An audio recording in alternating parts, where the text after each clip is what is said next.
Hello girls, BA English literature. आज हमारा topic है introduction to the analysing prose. आपके पेपर सेकंड के अंदर प्रोज फिक्शन का एक क्वेश्चन है कि प्रोज पीसेस को आपको किस तरीके से एनालाइज करना है। ठीक है, तो उसमें एक तो मैंने आपको बताया कि एक तो शॉर्ट आपको वो पैराग्राफ लिखने का आएगा, तो आई थिंक आप वो लोग तो आप तो बना लोगे, लेकिन प्रोज फिक्शन जो है उसका जो आपका क्वेश्चन है वो मैं आज आपको पढ़ा रही हूँ और मैं आपको समझा रही हूँ कि उसके जो मेन जो एलिमेंट्स हैं, मेन जो चीज़ें हैं उसमें एक प्रोज जो होता है। आपका जो सेकंड पेपर है प्रोज एंड फिक्शन आपने पढ़ा है कि उसमें स्टोरीज आती हैं, उसमें ऐसे आते हैं, उसमें नॉवेल्स आते हैं। तो ये जो चीज़ें आती हैं ये सब कुछ मिलके क्या बनता है, प्रोज बनता है। ठीक है, सब कुछ मिलके क्या बनता है आपका, प्रोज। ठीक है, तो आज का टॉपिक है introduction to the analysing prose. हम एनालाइजिंग करेंगे किसका, प्रोज का, और उसको हम डिटेल से पढ़ेंगे। हमारा ये क्वेश्चन आएगा 20 नंबर का, एक अच्छा सा आपका क्वेश्चन है, तो आपको अच्छे से इसको तैयार करना है। ठीक है, तो सबसे पहले हम क्या देखते हैं, हम किसी प्रोज को जब हम बना रहे होते हैं या जब हम पढ़ रहे होते हैं तो हमें सबसे पहले उसकी जो अप्रोचिंग फ्रॉम है वो क्या क्या है, अप्रोच क्या क्या लगाना पड़ता है उसमें। अप्रोच मीन्स कि आपको उसको बनाने के लिए क्या क्या उसमें मटेरियल क्या क्या डालना है। जैसे हम किसी भी चीज़ को बनाते हैं तो उसके अंदर, हम जैसे खाना बनाते हैं तो उसके अंदर हमारे को काफ़ी सारी चीज़ें डालते हैं और उसके बाद में वो खाना बन के तैयार होता है। तो उसी तरीके से अगर आप प्रोज जो बना रहे हो, प्रोज में थीसेज वगैरह होते हैं, निबंध होते हैं, ऐसे होते हैं, तो ये हम कैसे बनाएं, कैसे लिखें, इनको किस तरीके से हम बनाएं, ये हमें जानना बहुत ज़्यादा ज़रूरी है। Because of we are English literature students, तो हम लिटरेचर के स्टूडेंट्स हैं, तो हमें ये चीज़ जानना बहुत ज़्यादा ज़रूरी हो जाता है कि हमें किस तरीके से इनको मतलब करना है। ठीक है, तो सबसे पहले जो आपका पॉइंट है वो आपका personal reaction. Personal reaction means होता है कि आपका खुद का रिएक्शन कैसा है प्रोज के प्रति। जब आप प्रोज को पढ़ रहे हो या आप उसको लिख रहे हो या किसी नॉवेल को पढ़ रहे हो या किसी नॉवेल को या किसी स्टोरी को आप पढ़ रहे हो, तो उसमें आपका पर्सनल रिएक्शन किस तरीके से आएगा। ठीक है, कि आप क्या अनुभव कर रहे हो, आप क्या पढ़ रहे हो और आपको क्या फीलिंग आ रही है उसको पढ़ने के लिए। ठीक है, सेकंड आपका है summarise the meaning. Summarise the meaning means जैसे कि मान लो आपकी स्टोरी है, ठीक है, कोई भी स्टोरी आपकी है, तो आपने उस स्टोरी को पढ़ा, उस स्टोरी को पढ़ने के बाद में उसका मीनिंग आप समझ पाए कि उसमें क्या मीनिंग है, उसका अर्थ क्या है स्टोरी का, और उसको समराइज कर पाए। उसको समराइज मीन्स कि उसको एक शॉर्ट तरीके से आपने अपने माइंड के एक कोने में सेट कर लिया। जैसे कि मान लो आपकी सॉलिड जो स्टोरी है उसमें आपने एक एक शॉर्ट समराइज बना के आप अपने माइंड में सेट कर लेते हो कि इसमें बुदिया है, इसमें घीसू है, इसमें ये है, ऐसे ऐसे करके स्टोरी चलती है, फिर उसके लिए कफन लेके आते हैं। तो वो उतनी बड़ी स्टोरी को आप ना समझ के एक उसका मीनिंग निकाल के छोटा सा एक समराइजिंग करके उसको आप माइंड के अंदर क्या कर लेते हो, एक एक थीम बिठा के आपने अपने माइंड में बिठा लिया। ठीक है, ये तो हो जाती है मीनिंग एंड समराइजिंग। ठीक है, थर्ड नंबर में आता आता है आपका आइडेंटिफाई कॉन्टेक्ट्स। अब जो उसके कॉन्टेक्ट्स हैं मीन्स कि जैसे कि आपको एक्सप्लेनेशन आती है एग्जाम में, तो कुछ कॉन्टेक्ट्स ऐसे होते हैं, स्टोरी या प्रोज या ऐसे या कुछ भी आप पढ़ते हो, तो उसके कुछ लाइनें ऐसी होती हैं कि जिनको पढ़ के आप आइडेंटिफाई कर लेते हो, जिनको पढ़ के आप समझ लेते हो कि ये कौन सा प्रोज है या कौन सी स्टोरी है। तो वो आइडेंटिफाई करना उसके लिए काफ़ी ज़्यादा आपको इम्पोर्टेंट हो जाता है। आपको उन लाइंस से कुछ मीनिंग्स ऐसे होते हैं जिनको पढ़ने के बाद में आपको आइडेंटिफाई हो जाता है कि ये इस स्टोरी का है या इस स्टोरी का ये नहीं है। ठीक है, आगे क्या है, आइडेंटिफाई टेक्निक्स। आइडेंटिफाई टेक्निक्स है जिसके अंदर आपको स्ट्रक्चर और लैंग्वेज दो चीज़ें आती हैं कि आपको करना क्या होता है, आपको उसका स्ट्रक्चर ध्यान में रखना होता है कि किसी स्टोरी का या किसी ऐसे का, किसी प्रोज का, किसी फिक्शन का जो स्ट्रक्चर है वो कैसा था और उसकी लैंग्वेज कैसी थी। दो चीज़ों से आप उसको आइडेंटिफाई कर सकते हो। फिर आपके पास आता है वाई। ठीक है, वाई मीन्स क्यों। ठीक है, how do techniques identified aid to the meaning, ठीक है, कि किस तरीके से आप कौन सी टेक्निक्स, कौन सा तरीका आप उसके अंदर डालोगे कि उसके मीनिंग्स जो है उनको आप क्या कर सकते हो, आइडेंटिफाई कर सकते हो। मान लो कि मैंने आपको एक छोटा सा निबंध लिखने के लिए दिया कि आपको आपकी कॉलेज के ऊपर एक निबंध लिखना है, ठीक है। तो अब आपके दिमाग में कोई टेक्निक आएगी, अब आपके दिमाग के अंदर कोई तकनीकी हिसाब से कुछ कुछ मटेरियल आएगा, कुछ लोगों के बारे में कुछ ध्यान आएगा, कॉलेज के ढांचा कैसा है, कॉलेज के टीचर्स कैसे हैं, कॉलेज का मैनेजमेंट कैसा है, ऐसे करके कुछ चीज़ें आपके माइंड में रिवाइंड होने लग जाएगी, ठीक है। अब आपको क्या होगा कि अब आपको उसको लिखने के लिए कुछ मीनिंग्स ढूंढने होंगे कि आप उनको आइडेंटिफाई कर पाओ, आप उनको समझ पाओ। जब आपने वो लिख दिया है, मान लो 10 लाइनें आपने लिख दी हैं, तो लिखने के बाद में आप जब उनको पढ़ रहे हो, रिवाइंड कर रहे हो दोबारा से, तो आपको आइडेंटिफाई होना चाहिए कि हाँ ये मैंने लिखा है। तो इसको कोई भी, जैसे मान लो कि आपने तो लिख दिया, चलो ठीक है, लेकिन अब मैंने वो ही लिखा हुआ मैंने किसी थर्ड पर्सन को दिया, मैंने कहा इसको पढ़ के बताओ कि ये किसके बारे में लिखा और क्या लिखा है। तो उसमें कुछ ऐसे मीनिंग होने चाहिए, कुछ ऐसी टेक्निक्स होनी चाहिए जिससे सामने वाला पढ़ के उसको क्या कर पाए, आइडेंटिफाई कर पाए। आइडेंटिफाई मीन्स पहचान करना, उसको पहचान पाए कि वो किसके बारे में और कहाँ के लिए लिखा गया है, ठीक है।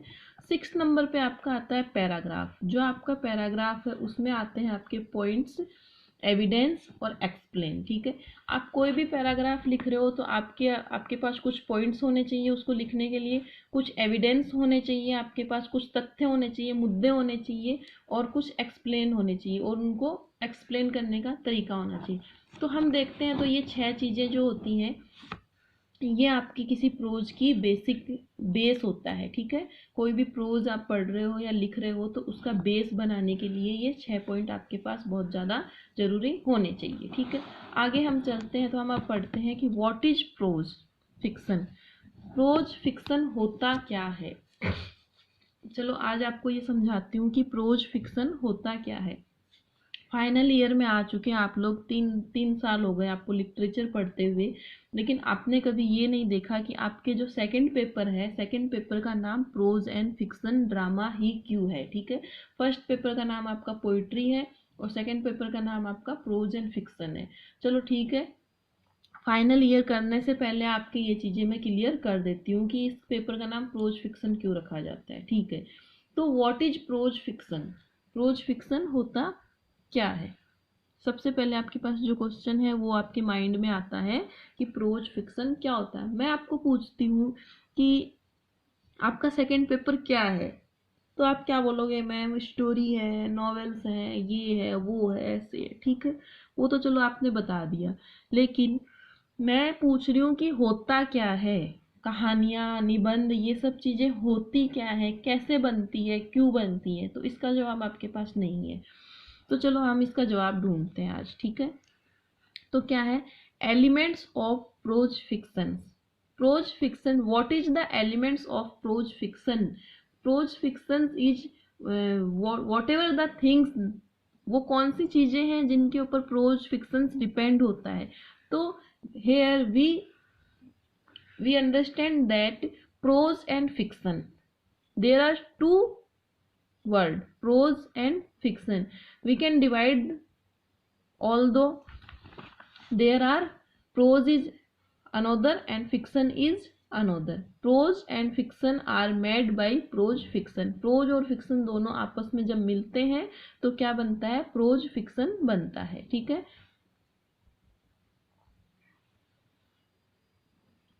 प्रोज और फिक्शन दोनों को मेड करने के बाद में आपका बनता है प्रोज पीस, प्रोज फिक्शन, ठीक है। तो सबसे पहले हम देखते हैं कि प्रोज क्या है, ओके। तो एनी कम्युनिकेशन, कम्युनिकेशन मीन्स बातचीत करना या वार्तालाप या कोई भी मैटर जो हम बोल रहे हैं, ठीक है। स्पोकन और राइटिंग, चाहे वो हम बोल रहे हैं या हम वो लिख रहे हैं, दोनों हो सकता है। Through the use of language, sentence और स्टेटमेंट्स, जिसके अंदर हम हमारी एक भाषा को यूज में ले रहे हैं, चाहे वो हिंदी में आ जाए, चाहे वो इंग्लिश में आ जाए, चाहे वो हम लिख रहे हैं या हम पढ़ रहे हैं। कोई भी कम्युनिकेशन, कोई भी वार्तालाप या कोई भी मैटर या कोई कोई भी मटेरियल जो आपके सामने है पढ़ने का लिखने का, ठीक है, उसके अंदर क्या यूज में ली जा रही है, उसके अंदर एक लैंग्वेज एक भाषा यूज में ली जा रही है, दूसरा सेंटेंस यूज में लिए जा रहे हैं, लैंग्वेज सेंटेंस और स्टेटमेंट्स स्टेटमेंट्स लिए जा रहे हैं without the use of rhyme. Without the use of rhyme, rhyme आपने पढ़ा है कि पोइट्री के अंदर जो आती है जिसको हिंदी में बोलते हैं तुकबंदी, ठीक है, लय जिसको बोलते हैं, ठीक है,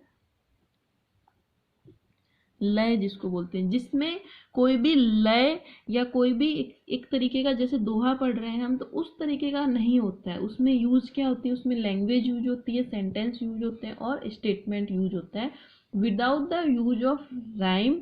राइम एंड मीटर, मीटर जो आपने पढ़ा है कि पोएम को लिखने का एक मीटर होता है कि इतने लाइन में इस तरीके से इस ढांचे में पोएम कविता लिखी गई है। लेकिन प्रोज जो होता है उसका कोई मीटर नहीं होता, उसमें कोई राइम नहीं होती, वो डायरेक्ट पैराग्राफ के हिसाब से लिखे जाते हैं, ठीक है। बट किंतु विथ प्रॉपर ग्रामेटिकल स्ट्रक्चर, लेकिन इसमें ग्रामेटिकल स्ट्रक्चर होना बहुत ज़रूरी है। कहाँ पे वॉज आएगा, कहाँ पे हैज आएगा, कहाँ पे हैव आएगा, कहाँ पे विल आएगा, कहाँ पे विल बी, कहाँ पे सेल बी, और कहाँ पे इज एम आर होना बहुत ज़्यादा ज़रूरी है। इसके अंदर राइम और मीटर नहीं होता है, लेकिन क्या होता है, grammatical structure should be consider prose. Prose के अंदर ग्रामेटिकल स्ट्रक्चर होना जरूरी है।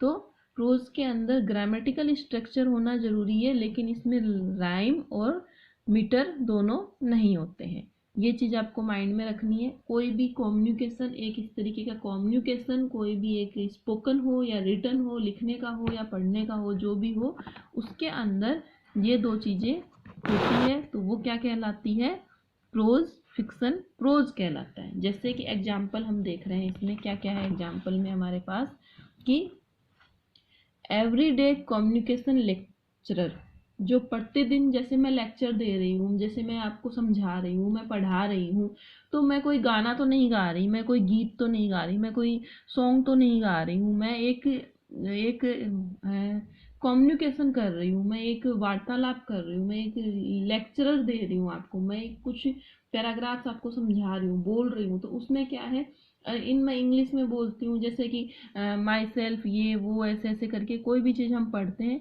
तो उसमें क्या आता है, एक स्ट्रक्चर आ रहा है। जैसे कि मैंने बोला कि does she wash your clothes, तो इसका मतलब क्या है कि क्या उसने अपने कपड़े धोए हैं। तो इसमें कोई गाने जैसी भाव नहीं है, इसके अंदर एक कम्युनिकेशन है। इसमें ग्रामेटिकल यूज किया गया है कि डज किया गया है, सी किया गया है, वॉज किया गया है, योर किया गया है।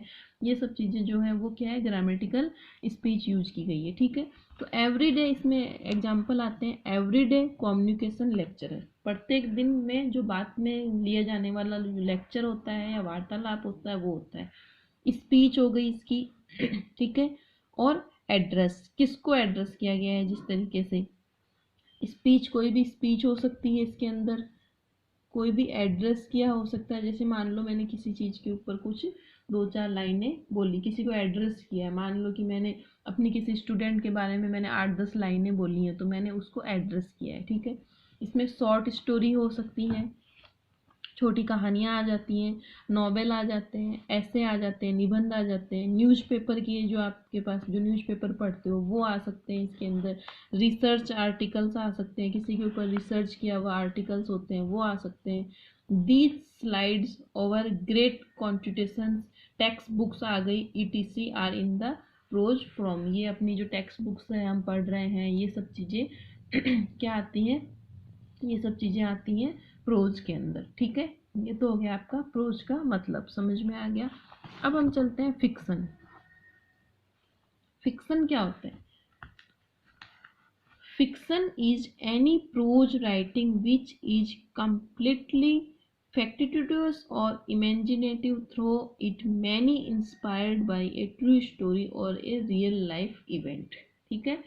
फिक्शन होता है कि हम कोई भी प्रोज लिख रहे हैं या कोई भी निबंध या स्टोरी या कुछ भी लिख रहे हैं तो उसका एक इमेजिनेटिव, एक कल्पना हमारे माइंड में होती है जो किसी रियल स्टोरी से या किसी रियल लाइफ के इवेंट से घटित होती है, वो उससे मैच कर रही होती है, और उसके बारे में हम जो लिख रहे होते हैं वो आपको कहलाता है फिक्सन। प्रोज के अंदर ही फिक्सन आता है। मान लो कि प्रोज प्रोज का मतलब तो हो गया है कि जो लिखने का तरीका वरीका जो भी है वो है।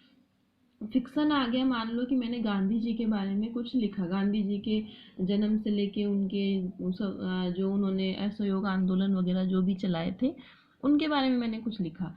तो क्या होगा कि इसके अंदर क्या आता है, इसके अंदर मैं वो चीज़ें कंप्लीटली इमेजिन कर रही हूँ, मैं कंप्लीटली उन उन विचारों को अपने माइंड में लेके आ रही हूँ कि गांधी जी ने पोरबंदर में ये किया, असहयोग आंदोलन चलाया, उन्होंने दांडी यात्रा करी, उन्होंने ये किया। तो वो सारे जो विचार मेरे माइंड में आ रहे हैं उनसे मैं इंस्पायर हो रही हूँ। उनसे इंस्पायर होने के बाद में उन ट्रू स्टोरी के बेस और रियल लाइफ इवेंट के बेस पे मैं उस प्रोज के अंदर वो चीज़ें लिख रही हूँ, तो वो हो जाता है आपका फिक्सन। तो प्रोज और फिक्सन दोनों आपस में मिलके बनते हैं प्रोज फिक्सन। ठीक है, यहाँ तक समझ में आ गया।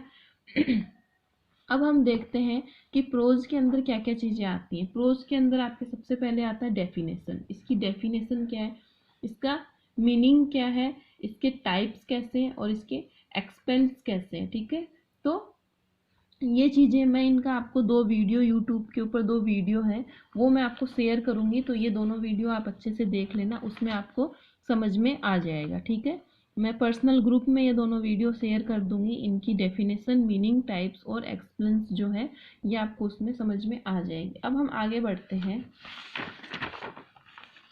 कि एलिमेंट, एक डायग्राम मैंने यहाँ पे बनाया हुआ है, आपको दिखाई दे रहा होगा कि इस डायग्राम के द्वारा हम समझते हैं एलिमेंट एंड कॉन्स्टिट्यूमेंट्स कि किसी प्रोज फिक्शन के मुख्य एलिमेंट्स, मुख्य तत्व क्या होते हैं, मुख्य घटक क्या होते हैं। ठीक है, तो वो चीज़ें हम समझ रहे हैं इसके अंदर। तो क्या है, एलिमेंट में है, प्रोज को हमने दो भागों में बांटा है। कंटेंट, सबसे पहले तो कंटेंट होता है और दूसरा इसका हो जाती है फॉर्म, किस किस फॉर्म में ये बनाया गया है। ठीक है, कंटेंट और फॉर्म। ठीक है, कंटेंट के अंदर आपका आ जाता है स्टोरी और मैसेज, कि हम सामने वाले को क्या स्टोरी देना चाह रहे हैं या सामने वाले को हम क्या मैसेज देना चाह रहे हैं। कंटेंट के अंदर तो आपका वो मुद्दा आएगा, आप मान लो कुछ लिखने बैठ रहे हो तो आपके पास दो चीज़ें माइंड में आनी चाहिए। सबसे पहले तो कि आप किस चीज़ के बारे में लिखना चाह रहे हो या किस चीज़ के बारे में आप बोलना चाह रहे हो, आपकी स्टोरी क्या है या आपका मैसेज क्या है सामने वाले को देने के लिए। ठीक है, ये तो आपका हो गया कंटेंट। सेकंड में आपका फ्रॉम कैसी है, आपको बोलने का तरीका या आपके लिखने का तरीका कैसा है। तो उसके अंदर आपके क्या आती है, तीन चीज़ें आती हैं, प्लॉट, नरेशन एंड लैंग्वेज। इनको हम डिटेल से पढ़ेंगे कि प्लॉट में क्या होता है, नरेशन एंड लैंग्वेज। ठीक है, अब हम इधर चलते हैं, थीम। कंटेंट के अंदर आपके पास क्या क्या चीज़ें होनी चाहिए, कंटेंट में आपके पास सबसे पहले होती है थीम, कि आपकी स्टोरी या आपका जो ऐसे है या आपका निबंध है या आपका जो कुछ भी है उसकी थीम क्या है, सब्जेक्ट मैटर क्या है, कॉन्टेक्स्ट क्या है उसकी। ठीक है, long narrative about people, long narrative about people, उस स्टोरी के अंदर जो लोग हैं या जो भी चीज़ें हैं उनके बारे में आपको विस्तार से जानना, आपको विस्तार से पता होना। ठीक है, take about lives of people, उस स्टोरी या उस मुद्दे के अंदर जो पीपल हैं, जो लोग हैं, जिन लोगों के बारे में आप बताना चाह रहे हो या लिखना चाह रहे हो उनकी लाइव्स के बारे में, उनके जीवन के बारे में आपको पता होना चाहिए।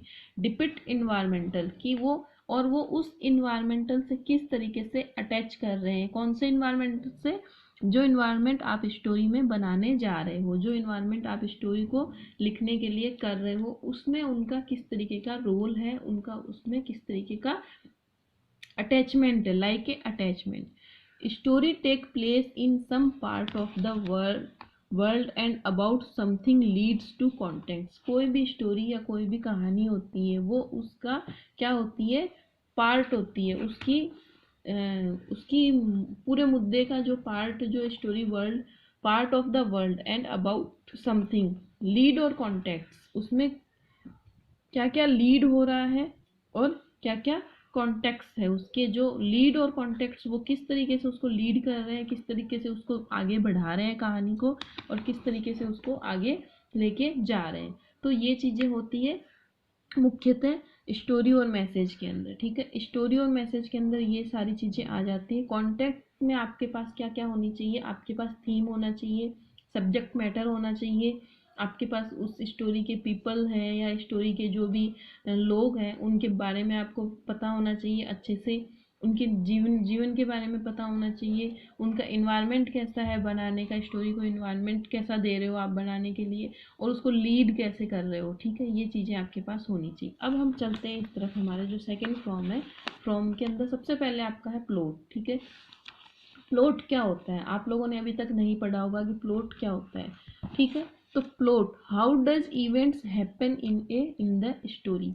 किसी भी स्टोरी के अंदर कोई भी इवेंट्स हैं, कोई भी जो मुद्दे हैं या कोई भी जो घटनाएं हैं, इवेंट्स मीन्स होता है घटनाएं, वो किस तरीके से घट रही है। ठीक है, तो प्लॉट के अंदर ये होता है किसी भी स्टोरी की घटनाएं किस तरीके से घट रही है, मीन्स कि वो कैसे घट रही है, एक के बाद एक घट रही है या एक साथ घट रही है, या उनके अंदर कोई आपस में मेल नहीं है कि एक घटना कहीं हो रही है दूसरी घटना कहीं हो रही है, या इस तरीके की हो रही है, या किसी एक घर के अंदर सब कुछ हो रहा है। आपने बहुत सारी स्टोरी पढ़ी होंगी तो उनके अंदर आपने देखा होगा कि घटनाएं घटती हैं, उनमें क्लाइमेक्स आता है, उनमें फिर वो एक तरीके से हम काफी मतलब इस तरीके से होते हैं। तो ये क्या होता है कि ये दो तरीके से होते हैं, एक होते हैं सिंपल और दूसरा होता है कॉम्प्लेक्स प्लॉट। ठीक है, पहला तो होता है आपका सिंपल। ठीक है, तो सबसे पहले मैं बता दूं आपको, प्लॉट इज नथिंग, प्लॉट कुछ भी नहीं होता। कहने को तो प्लॉट कुछ भी नहीं होता, लेकिन बहुत कुछ होता है। ठीक है,